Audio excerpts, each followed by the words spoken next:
Yeah, Nogueira is always tough, and I was surprised just how tough he was again. In the first round, hit him with some hard shots, and one thing I learned over my career is to be patient. Last time in Brazil here, I wasn't patient, I paid for it.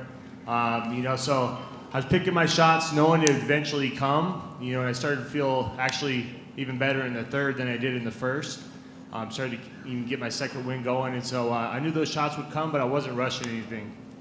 And talk about just mentally, because I know you've liked to show him that you're well-rounded and that your boxing's improving, but he's out there throwing that big left hand. The wrestling was there for you all day. So what was the internal struggle like that at that point to say, what's fun versus what's smart? Yeah, for me, I always be awesome to go out there and get a highlight reel knockout, But you're fighting a tough guy that's been around forever, that's crafty, that knows what he's doing. And so for me, I was kind of just going to take what I could get in that fight.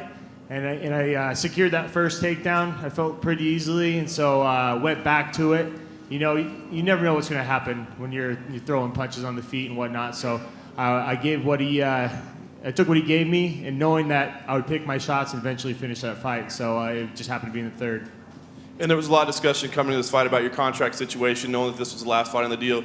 Can you explain to us kind of the way you see things going from here? I mean, are you going to reach out to the UFC, take some time and wait for them? I mean, how do you see things playing out, and how do you make your decision of what comes next? Yeah, I haven't really thought about it. When it came time to re-up on that, on that fight, it was kind of just like, why not fight it out? And so got the Lil Nog fight. Now here we are, and look, I love the UFC, and I want to fight in the UFC. It's got to make sense, though.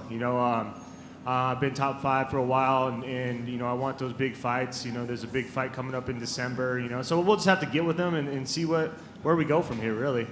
You think you'll go up to Toronto in December to watch a fight? Yeah, perhaps. That'll be fun. Yeah, I mean, that's who I want to fight. I've fought everybody in this division, and been consistent.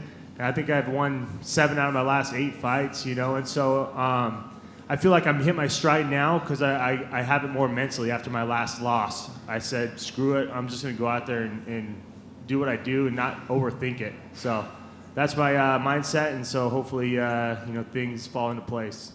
Thanks, Ryan.